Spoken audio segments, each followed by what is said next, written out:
Welcome back. You're now watching the lifestyle segment of the weekend show brought to you by HoloCrunch. Crunchy, yummy goodness. Hi, Hello, Andy. you. Welcome back. Stop telling me that. Welcome back. Welcome back to the ban. Yes. So, the president banned Twitter just last night. How do you feel about that? You know, I was hoping they would wait till Monday before it actually happened. And so this morning I was like, let me just see what's going on Twitter. Pulled to refresh and it just wasn't refreshing. And so technically we've joined the list of countries where Twitter has been banned. And this was done by China, Iran, North Korea. Yeah. None of them are proper democracies, and that's what we're copying. Scary. Scary. It is scary. And to me, I'm just really, I don't know what to say because, I feel like we've said a lot and things just keep getting worse. You know, how do you go about stifling free speech because Twitter suspended the tweet of the president? Later, they'll say women are so sensitive, are too sensitive to leave. This just looks like someone's ego was bruised. Exactly. It's unfortunate because it makes you question a lot of things. You have the National Assembly. How about the executive says, debate this, let's hear what the people feel. But over time, you've noticed they've tried to regulate the media or social media, from the frivolous petitions bill to the hate speech bill. And so now it's just like, you know what, National Assembly, since you're not ready, let's do this. That's what I see. And there's so many angles to look at this, because over the gender angle, obviously we're feminists, so we obviously have to take this on. But imagine a woman was president and this happened. Yeah, Twitter deleted something. She's a woman. She's so sensitive. Why would Yeah. she ban Twitter? But this is a whole precedent of over 200 million people, because Twitter is saying that what you had sent out was hate speech and deleted your tweet. You go ahead and ban it for all 200 million people. And what's also unfortunate is that the president's surrounded by media professionals who have worked in media, and so they understand the legal ramification of such actions. I recall in the last administration when the Nation, I think Daily Times, DSS blocked and cordoned off those areas. If Twitter had an office in Nigeria, what would have happened this morning? You know, there would have been a big X. Very good question. Well, we'll continue to monitor the situation. Again, as I said, you cannot tweet at us today, so maybe Instagram us. And Facebook. At weekendshow_NG. On the lifestyle segment today, we'll be discussing managing finances in marriage. It's no secret that fighting about money puts a huge strain on a marital relationship. Money issues are so troublesome that people who say they're experiencing stress in their relationship cite finances as the #1 reason, easily beating out the second place contender, annoying habits, according to a study by SunTrust.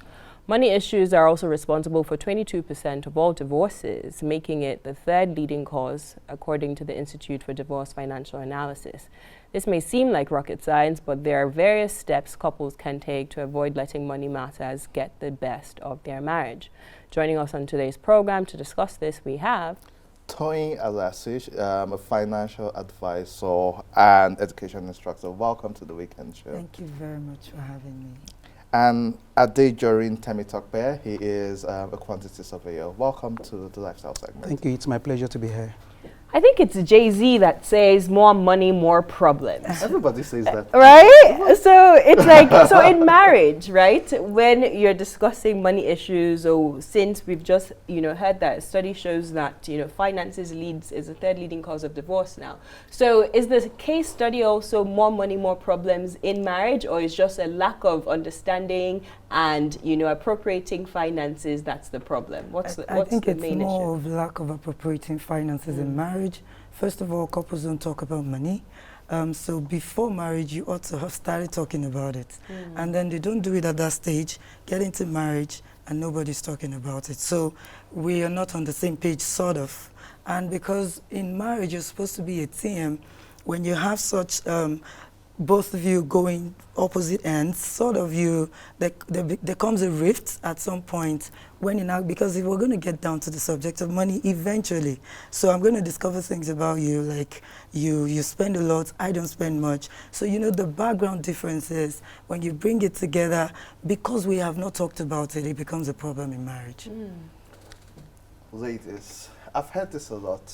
Your money is our money and my money is my money. I love it. And while I'm all for, I'm all for me spending the money, and whatever anybody brings is a bonus, it's an addition. I'm not entitled to anybody's money. We have a situation and a growing culture where people are entitled to other people's money, and the world is tough right now. So you go out and you're working and all, and then somebody is just spending your money. So I feel, number one, it should be the number one reason for divorce is financial problem. And so, do you feel financial transparency in marriage is encouraged? Someone once told me, and this is very bad advice, so I'm not advising the people at home, that everybody should have some secrets. Do you feel total financial transparency is important, like having a joint bank account, for instance?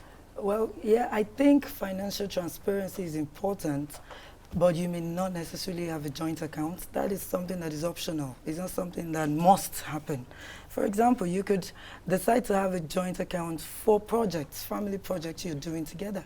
So we are married and we want to build, or for the children's education in 18 years' time, or something. You can decide to have a joint account for that, but that all my money must come into the account and all your money come in, and then we don't necessarily have to do that. I think most of the issue is not, it doesn't start with money.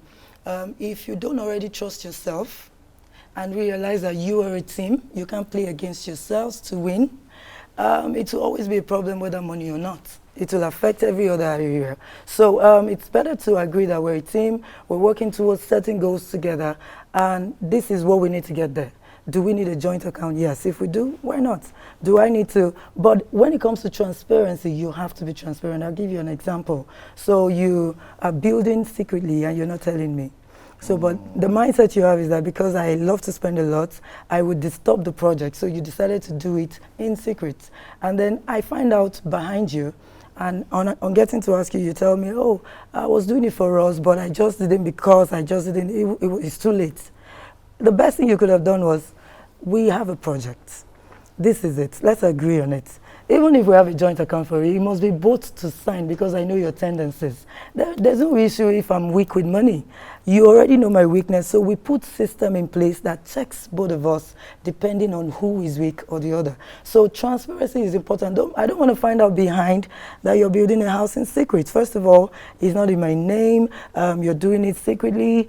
That will put a strain on, that becomes a trust issue, not a money issue anymore. Right. So is there any such thing as my money and your money in marriage? Or is it just our money? Please answer correctly. Answer carefully. Yeah, it's actually a popular saying. But from my own hand, and to be as practical as possible, it happens. And it happens mostly with the female folks. We tell you, okay, you are the one that is expected to take care of the home and all that. But we know that this thing is actually not practicable. Now, as a husband, you know, the cultural belief is that the man should take care of the home and a woman should support. But we know that it's not practicable, so to speak. Now, both of you have to come together and make your financial plans. Who takes care of this? Who takes care of that? And I think that's the best way to go about it. So the concept of it's our money, it's my money, it's to an extent true, and to an extent it's not true. I like the fact that you said culturally it's the man, and I agree. Even we should be able to take responsibilities. I watched some video on Instagram where some man was talking about how his wife doesn't work outside the home, which means he classifies what she does in the house as work. And I found that to be quite admirable. And this transparency will keep on coming up because let's take it back to weddings and the beginning stage. There's this pressure on people to have beautiful weddings, which also means spending a lot of money. Yeah. And I think that's one of the stages where insincerity comes in, because some men will not come out to say, I can't afford this. Yeah. And so then they start taking loans even before the wedding. Yeah. And you find out that in most weddings these days, the first 1 year, people are using to pay back debt. Do you feel that the high cost of weddings in our cultural society, especially Nigeria now, contributes into this lack of financial transparency, which now causes problems much later. Yes, it does. I agree. It does. There's no point. It's not logical to spend so much on wedding and then only for you to get to the house and then you don't have anything. I think these are things that it's a major topic that intending couples should talk about before even starting, before even getting, into the stage of wedding. They should talk about it. You can't spend all your savings on wedding. It's not logical. So I think it is good that this has to be agreed upon before you get. For someone like me, let me be practical. Most of the things that we need in the house have been purchased before I got married. And I discussed this. I was so transparent about it. My wife came to my house. He saw it. She saw it. She saw everything. And then we had to plan our wedding together. This is what we need. This is what we don't need. We don't have to go to the extent of borrowing. It actually put a lot of pressure and strain on your finances after wedding. Yeah. Thank you. While we were just talking, a few thoughts ran through my head. If money issue is as big of a deal as these studies show, what advice would you give to intending couples who come from different financial backgrounds and different social stratas? Because there are still people out there who marry for love. Those are... Okay. Andy. I believe. So exactly, so there's still good humans out there who marry for love, and people from different financial backgrounds may find it challenging or just a bit awkward to talk about finances, despite the wealth disparity between them and their partner. So what advice would you give them? So if you're coming from a more privileged background and you're in love with someone from a less privileged background, how do you go about having this conversation about finances without it being very awkward and uncomfortable? Oh, yeah. Well, the first thing is to be open to each other. Don't try to pretend, because it won't take time before we find out. Once you get into the marriage, everything is, the entire thing is open. It's only a matter of time. So you need to get to that point where you're comfortable with yourself. If you want us to get married, you're richer, I am not rich. First of all, the mindset you're coming with is different. You are coming from the mindset of abundance. I'm coming from the mindset of we must manage, because I've managed all my life. So there's going to be a rift if we don't talk about these things. So you must have that talk. So, for example, we're getting married. How much is the wedding? I want a society wedding, but I can't afford it, particularly if you're the man. It's easy to get intimidated because of the wedding costs and to feel like, oh, I want to please. I've seen marriages that the man went ahead, like he was saying, to get a loan and all of that to please the woman, and then they had a society wedding, and today they're not together anymore in just a year or so. So you don't want situations like that. So let's talk about it. This is who I am, you know me. The man should not try to pretend to her, and she shouldn't try to flaunt money on his face, because men have ego. So you need to give him his place. Whatever, I know a couple in particular that when they were going to get married, the lady has more money than the guy, but the man insisted that, no, we're not changing the car yet. This is my car, and that's what we're going to use for now. And they had to agree. They had to agree on that because they talked about it. So it is very important in marriage to talk. You must talk, because your background is different. So what makes you know that, okay, for example, the man has a dream to have his house first. The lady wants to get married and she wants to go start a business. Start a business. Those two dreams are important to both of us individually. But when we come together, we then talk about how to prioritize which one comes first. I don't have to let go of my dream because I'm getting married to you. You don't have to let go of yours because you're getting married to me, but we can place one above the other. Okay, so let's solve this rent problem. Can we do house first? In the talking, everything else comes together. So I like that. Before we end this segment, and I would like you to respond to the same question, but a tough question, which we like the tough questions. Prenuptial agreement, prenups. Modern times. Do they work in Nigeria? It's about time, because we've heard of paternity fraud, we've heard about, there's now marriage fraud, and then there's this thing called hypergamy, which is marrying up someone better. And so why, and I like what you have said, but why you give your final words? do you feel, since we are all about modernization and developing, do you think prenuptial agreements may help keep people in check in Nigeria? Would it work in Nigeria? Yes, it's necessary that should be put in place, because we are getting into a time. The contemporary time is people naturally will just you can't. It's difficult to trust people. It's a very major thing now. And like in the days of our fathers, when you are going into marriage with all openness and all that, but we hardly find such things again. So if we have to put that in position, because we have had so much instances of people, having to lie to be who they are not before getting into marriage, and then they get into marriage and the whole thing is frustrated. And then there's this mindset of, okay, you just have to manage, you just have to be managing things, you just, marriage, you don't have to divorce and all that. No, but I think it's wrong. Such should be put in place so that for the purpose of trust, let me put it that way. But the practicality of having a prenup, can you imagine going to a Nigerian man, a wealthy woman, oh, baby, I need you to sign a prenup?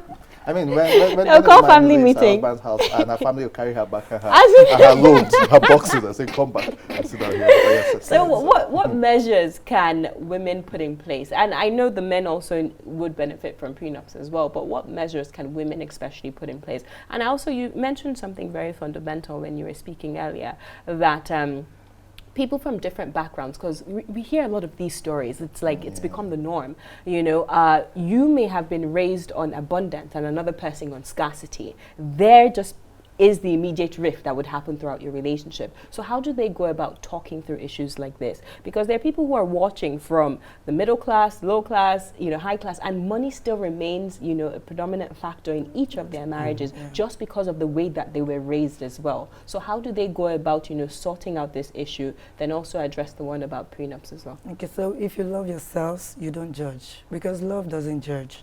So don't judge me because I feel we should manage. Don't judge me because I have a lot to throw around. What we need to do is to agree and come together and say, okay, I can bring the money, don't worry.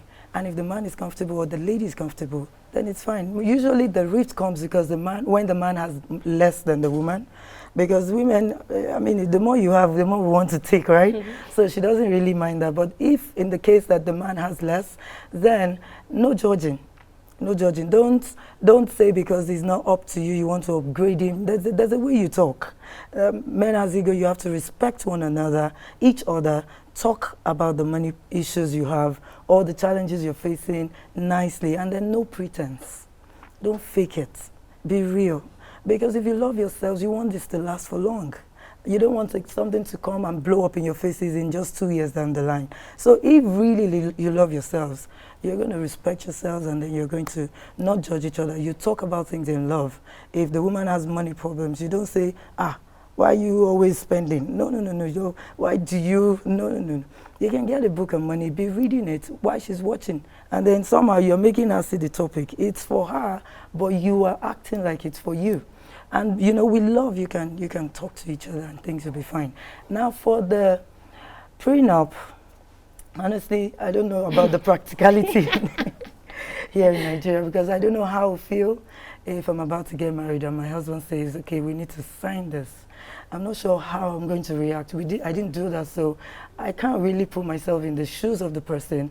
But I'd advise that if you don't trust yourselves from the get-go, then you should have one. Like, don't even get married. Exactly. That's if you don't trust each other. But Yeah, I feel that's like the point. prenups are not really about trust. It's more about protection of, your assets. I feel it's something that should be explored. With the high rate of divorce these days, Exactly. everyone should be getting, even if you're broke. It will force a level of accountability. Exactly. to I be think honest, so. I yes. think so. Well, that's all the time we had on today's segment of the lifestyle segment. Thank you so much for joining us. I really enjoyed this discussion, and I'm sure it's really helpful to our viewers at home. We'll take a short break right now. When we return, more on the Weekend Show. Don't go anywhere.